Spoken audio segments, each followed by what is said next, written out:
അത് രാമാപുരം എന്ന ഗ്രാമം. ആ ഗ്രാമത്തിൽ ശാന്തി പിന്നെ കൃഷ്ണവേണി എന്ന മരുമക്കൾ ഉണ്ടായിരുന്നു. അവരുടെ അമ്മായിയമ്മ ശാരദ. കൃഷ്ണവേണിയാണ് വീട്ടിലെ മൂത്ത മരുമകൾ. ശാന്തി രണ്ടാമത്തെ മരുമകൾ. ശാരദയ്ക്ക് 2 ആൺമക്കളാണ്. മൂത്ത മകൻ രവി, ചെറിയ മകൻ ചന്ദ്ര. ശാരദ അവരുടെ മൂത്ത മകൻ രവിയെ നല്ല പോലെ പഠിപ്പിച്ചിരുന്നു. പക്ഷേ ചെറിയ മകൻ ചന്ദ്ര വീട്ടിലിരുന്നു കൊണ്ട് കൃഷിപ്പണികളാണ് പഠിച്ചിരുന്നത്. എല്ലാ വീട്ടിലെ പോലെ ഈ വീട്ടിലും അമ്മായിയമ്മ മരുമക്കളോട് അധികാരം ചെലുത്തിക്കൊണ്ടിരുന്നു. അങ്ങനെ അധികാരം ചെലുത്തുന്ന അമ്മായിയമ്മ കൊടുത്ത പണി ചെയ്യാൻ പറ്റിയില്ലെങ്കിൽ പിന്നെ അവരുടെ വായിൽ നിന്ന് അഭിനന്ദനങ്ങൾ വാങ്ങാൻ വേണ്ടി 2 മരുമക്കളും മാറി മാറി പഴി ചുമത്തിക്കൊണ്ടിരിക്കും.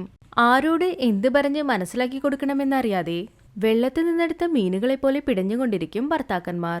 അങ്ങനെ രാവിലെ സൂര്യൻ ഉദിച്ച് നിലാവ് വരുന്നതുവരെ പോലും എന്തെങ്കിലുമൊക്കെ കാര്യങ്ങൾ പറഞ്ഞ് എലിയും പൂച്ചയും പോലെ അവർ 2 പേരും വഴക്കിട്ടുകൊണ്ടേയിരിക്കും. വലിയ മകൻ രവി സിറ്റിയിൽ ഒരു കമ്പനിയിൽ ജോലി ചെയ്തുകൊണ്ടിരുന്നു. ആഴ്ചയിലൊരിക്കൽ അല്ലെങ്കിൽ എന്തെങ്കിലും വിശേഷത്തിന് മാത്രമേ വന്നു പോകൂ. അമ്മായിമ്മ മരുമകളുടെ വഴക്കിൽ നിന്ന് അവന് കുറച്ച് സമാധാനം അവിടെ കിട്ടും. പക്ഷേ ഗ്രാമത്തിൽ ജീവിക്കുന്ന ചന്ദ്രയ്ക്കാണെങ്കിൽ വീട്ടിലേക്ക് പോകാൻ തന്നെ പേടിയാണ്. അതുകൊണ്ട് അവൻ വീട്ടിലേക്ക് പോകാതെ അധിക നേരവും വയലിലിരിക്കും. കൃഷ്ണവേണിയുടെ ഭർത്താവ് സിറ്റിയിൽ ജോലി ചെയ്യുന്നതുകൊണ്ട് അവന്റെ ശമ്പളത്തിലാണ് കുടുംബം നടന്നുകൊണ്ടിരുന്നത്. ശാന്തിയുടെ ഭർത്താവ് കൃഷിപ്പണികൾ ചെയ്തുകൊണ്ടിരുന്നു. അപ്പോ ഏതുവഴി എന്ത് പ്രശ്നം വരുമെന്ന് അവന് അറിയില്ല. അപ്പൊ ശാന്തി എപ്പോഴും കുറച്ച് വിഷമത്തിലായിരിക്കും. അമ്മായിയമ്മ പറയുന്ന എല്ലാ പണികളും ചെയ്യും. അങ്ങനെ നാളുകളും കടന്നുപോയി. ഒരു ദിവസം അമ്മായിയമ്മ പറഞ്ഞു, ഏയ് കൃഷ്ണവേണി, എവിടെയാടി പോയി തുലഞ്ഞത്? ദാഹത്തിൽ തൊണ്ടയൊക്കെ വരണ്ടു പോകുന്നു. വേഗം വെള്ളം കൊണ്ടുവാടി. നിങ്ങളുടെ കണ്ണിന് ഞാനല്ലാതെ വേറെ ആരെയും കാണില്ലേ? ഇപ്പൊ നിങ്ങളുടെ ശല്യം കൂടിയിട്ടുണ്ട്. ഒരു വേലക്കാരിയെ വെക്കാൻ പറഞ്ഞാലും കേൾക്കില്ല. അതിന് നീയില്ലേ, പിന്നെന്തിനൊരു വേലക്കാരി? ഞാൻ എന്തിന് പണിയെടുക്കണം? എന്റെ ഭർത്താവ് പണിക്ക് പോകുന്നുണ്ട്. അദ്ദേഹം കൊടുക്കുന്ന പൈസയിലാണ് ഈ കുടുംബം നടക്കുന്നത്. ഒരാളുടെ സമ്പാദ്യത്തിൽ 4 പേര് കഴിക്കുന്നു. ഹമ്പടി, എന്റെ മകൻ സമ്പാദിക്കുന്ന പൈസ ഞാൻ വാങ്ങുന്നതിന് നിന്റെ പെർമിഷൻ വേണോ? അതിന് നിങ്ങൾക്ക് ചെറിയ മരുമകളെ വിളിച്ചൂടെ? അവളവിടെ വേറെ പണി ചെയ്യുകയാ. അതുകൊണ്ട് അവളെ വിളിക്കാഞ്ഞത്. നീ വെറുതെ ഇരിക്കല്ലേ, അതാ നിന്നെ വിളിച്ചത്. ഞാൻ വെറുതെ ഇരിക്കുന്നത് നിങ്ങൾ കണ്ട പോലെ. ഞാൻ വെറുതെ ഇരിക്കല്ല, ഞാൻ പണി ചെയ്യുകയായിരുന്നു. എന്ത് പണി ചെയ്യായിരുന്നു?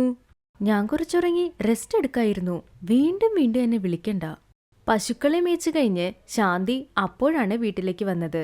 അവർ 2 പേരുടെ വഴക്ക് കണ്ട് അവൾ അവിടെ തന്നെ നിന്നുപോയി. ഹാ, നിങ്ങളുടെ മരുമകൾ വന്നല്ലോ. ഇനി എന്താണെങ്കിലും നിങ്ങളുടെ പുന്നാര മരുമകളോട് ചോദിക്കേ. അമ്മേ, ഭക്ഷണം കഴിക്കാൻ നേരമായി. നിങ്ങൾ വരുന്നോ? ഞാൻ ഭക്ഷണം എടുത്തു തരാം. ആഹാ, രാവിലെ കഴിച്ച ഭക്ഷണം കഴിക്കാൻ വേണ്ടി ഇത്ര നേരം എന്നോട് വഴക്കിടുമായിരുന്നു. ഇപ്പൊ വീണ്ടും ഭക്ഷണം കൊടുത്താൽ എന്നോട് വീണ്ടും വഴക്കിടാമല്ലോ. അങ്ങനെ എന്റെ ഭർത്താവ് നാളെ പണി കഴിഞ്ഞു വന്നതിന് ശേഷം എന്നെക്കുറിച്ച് അതും ഇതും പറഞ്ഞ് ഞങ്ങൾക്കിടയിൽ വഴക്കുണ്ടാക്കാമല്ലോ. എന്തിനാ ഇങ്ങനെ പറയുന്നത്? നിങ്ങൾ വഴക്കിടുന്നതിന് അവർക്കെന്താ? വേറെ എന്താ, ടൈം പാസ്. ഭക്ഷണം കഴിച്ച് ഈ വയസ്സിൽ വെറുതെ ഇരിക്കാൻ വയ്യല്ലോ, അതുകൊണ്ടാണ് വഴക്കുണ്ടാക്കുന്നത്. ദൈവത്തിനെ ജപിച്ച് അങ്ങ് പൊക്കൂടെ? ശരി, വിടൂ ചേച്ചി. നിങ്ങളും വന്ന് കഴിക്കൂ. ഞാൻ നിങ്ങൾക്കും ഭക്ഷണമിടാം. നിങ്ങൾ കഴിച്ചിട്ട് വേണം അദ്ദേഹത്തിനും ഭക്ഷണം കൊണ്ടുപോകാൻ. എനിക്ക് ഒന്നും വേണ്ട, അവർക്ക് കൊടുക്ക്. എന്റെ മകന്റെ സമ്പാദ്യം എന്റെ മകന്റെ സമ്പാദ്യം എന്ന് പറയുന്നില്ലേ? എന്റെ ഭർത്താവിനെ എപ്പോ നോക്കിയാലും എന്റെ മകൻ എന്നീ പറയുന്നു നോക്ക്. അങ്ങനെ പറഞ്ഞ് ദേഷ്യത്തിൽ അവൾ റൂമിലേക്ക് പോയി. ശാന്തി അവളുടെ അമ്മായിയമ്മയ്ക്ക് ഭക്ഷണം കൊടുത്ത് ഭർത്താവിന് വേണ്ടി ഭക്ഷണം എടുത്ത് വയലിൽ പോയി. വയലിൽ പണിയെടുത്തുകൊണ്ടിരുന്ന ഭർത്താവിനോട് നടന്നതെല്ലാം പറഞ്ഞ് അവന് ഭക്ഷണവും കൊടുത്തുകൊണ്ടിരുന്നു.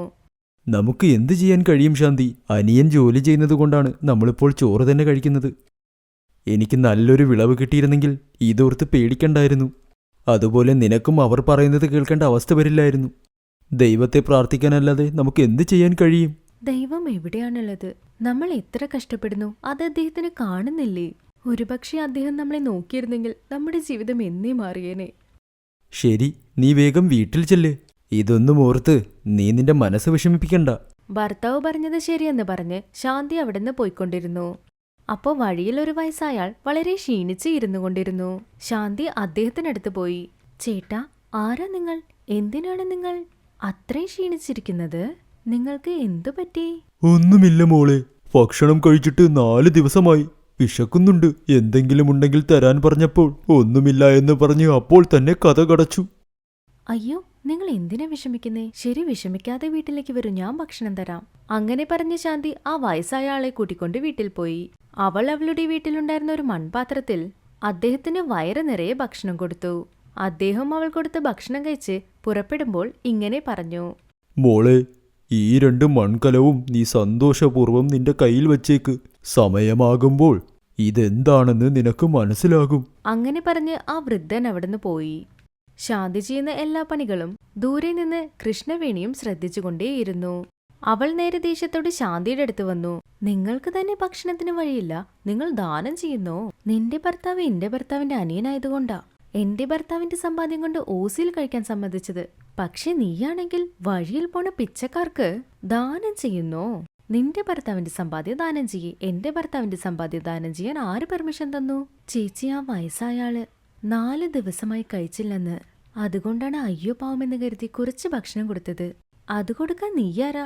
അതെന്താ, നീ സമ്പാദിച്ചതാണോ? അല്ലെങ്കിൽ നിന്റെ ഭർത്താവ് സമ്പാദിച്ചു കൊടുത്തതോ? അത് എന്റെ ഭർത്താവ് സമ്പാദിച്ചത്. എന്തിനാ ചേച്ചി ഇങ്ങനെ സംസാരിക്കുന്നത്? വയലിൽ വന്ന വിളച്ചിലിൽ ലാഭമില്ല ചേച്ചി. എന്നെങ്കിലും ഒരു ദിവസം ഞങ്ങൾക്ക് തീർച്ചയായും ലാഭം കിട്ടും. അവിടെ നടക്കുന്നതെല്ലാം അമ്മായിയമ്മ ശാരദ നോക്കിക്കൊണ്ടിരുന്നു. വൈകുന്നേരവും ആയി. ചന്ദ്ര വീട്ടിലേക്ക് വന്നു.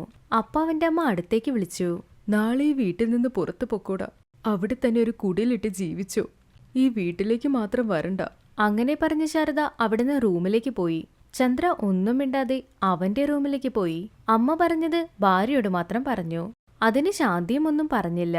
അടുത്ത ദിവസം രാവിലെ അവരുടെ തുണികളെല്ലാം എടുത്ത് പുറപ്പെടാൻ തയ്യാറായിരുന്നു. അപ്പോ അവിടെ വന്ന കൃഷ്ണവേണി അവരെ കണ്ടു.